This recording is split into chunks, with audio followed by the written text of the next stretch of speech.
વડોદરામાં હરિનગર બ્રિજથી ગોત્રી હોસ્પિટલ સુધીના રસ્તા પર કોન્ટ્રાક્ટરની બેદરકારી સામે આવી છે। રોડની કામગીરીના કારણે એમ્બ્યુલન્સ ફસાઈ જતા દર્દીની હાલત કફોડી બની હતી।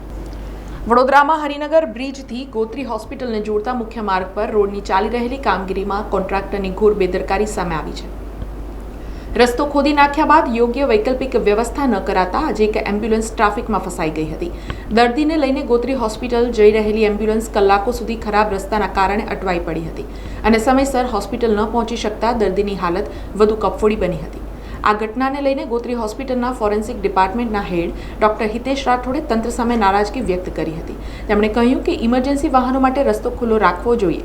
કોન્ટ્રાક્ટર અને તંત્રની બેદરકારી દર્દીઓના જીવ જોખમમાં મૂકે છે। જે ગોત્રી મેડિકલ કોલેજ અને હોસ્પિટલની બહાર આજે ટ્રાફિકની સમસ્યા થઈ રહી છે, જે નો ડાઉટ આપણે વિકાસનું કાર્ય કરી રહ્યા છે, સારું જ કાર્ય થઈ રહ્યું છે, પરંતુ કોન્ટ્રાક્ટર દ્વારા આડેધડ એમનો જે માલ સામાન જોઈ રહ્યા છો કે સામે ગેટની બહાર જ રાત્રે પાઇપો મૂકીને જતા રહ્યા છે। આ બાજુ સદંતર રોડ બંધ છે, વચ્ચે પોસ્ટમોર્ટમ જે ઇમરજન્સી એક્ઝિટ છે તેની સામે પણ એ લોકોએ ઇલીગલ લોખંડની પાઇપો નાખી દીધી હતી અને એ પછી આપણે એમને સમજાવી અને ઇમરજન્સી ગેટ કનેથી પણ પાઇપો આપણે હટાવી હતી, પરંતુ વિચારવું જોઈએ કે અહીંયા 1200 મેડિકલ સ્ટુડન્ટો છે, સામે સ્ટાફ ક્વાર્ટર્સમાં 300 થી 400 લોકો રહે છે, 300 થી 400 ડૉક્ટરો બધા પોતાના વ્હીકલ લઈને આવતા હોય છે, 1400 થી 1500 પેશન્ટો આવતા હોય છે।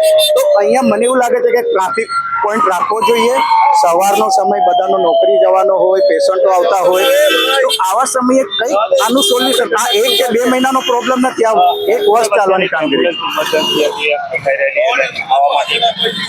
ના એમાં તમામે સાથ સહકાર આપ્યો। અમારા સ્ટાફ, સિક્યુરિટી ગાર્ડ, બધાએ, મેડિકલ સ્ટુડન્ટ, ડોક્ટર્સો, જે અત્યારે હું ચોખ્ખું કહી દઉં કે આ ગેટની બહાર જ્યારે ખબર છે કે આ હોસ્પિટલ છે, મેડિકલ કોલેજ છે, અહીંયા આટલા પેશન્ટ, ગેટની બિલકુલ બહાર આ રીતે પાઇપો ના નખાય। અગાઉ પણ એમને આ મોટી પાઇપો ઇમરજન્સી ગેટને આગળ કરીને મૂકેલી હતી, તો વખતો વખત એમને થોડું આપણે ડિસિપ્લિન મેન્ટેન કરવાનું। સરકાર આટલું સારું કરી રહી છે તો કોન્ટ્રાક્ટર દ્વારા એમને પૂછવું જોઈએ। બંધ કરા કે સ્થાનિકોએ પણ આક્ષેપ કર્યો છે કે રસ્તાની કામગીરી ખૂબ ધીમી ગતિએ ચાલે છે અને કોઈ આયોજન વગર રસ્તો બંધ કરી દેવાય છે। ગોત્રી હોસ્પિટલ છે, આ ગોત્રી કોલેજ છે, GMER હોસ્પિટલ, આ વિસ્તાર 15,000 થી આજ પોલીસ સ્ટેશન છે। બધી તકલીફો એવી છે કે મોટા પાઇપો જે છે એક વચ્ચે મેલી દીધેલા છે અને વચ્ચે આ 2 ખાડા ખોદેલા છે।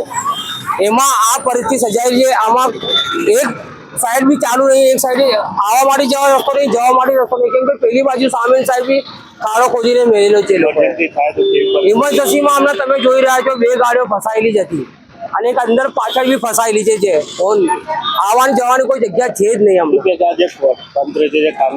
તંત્રનું કામગીરી બધું ઠંડુ જ છે, તંત્ર કશું જોવા માંગતી જ નથી। લોકોને પરિસ્થિતિ જો जीबी का काम चल रहा है, लाइट का, तो उसमें ये अंडरग्राउंड मशीन से डलेगा इधर ही, वहाँ से स्टार्ट होगा जीबी ऑफिस से, तो 4 रास्ते है वहाँ पे। लेकिन ये मटेरियल रोड पे उतारा है वो और कहीं पे जगह नहीं थी, इधर जगह थी। हमारा सुपरवाइजर ने यहाँ के लिए बोला। कौन है?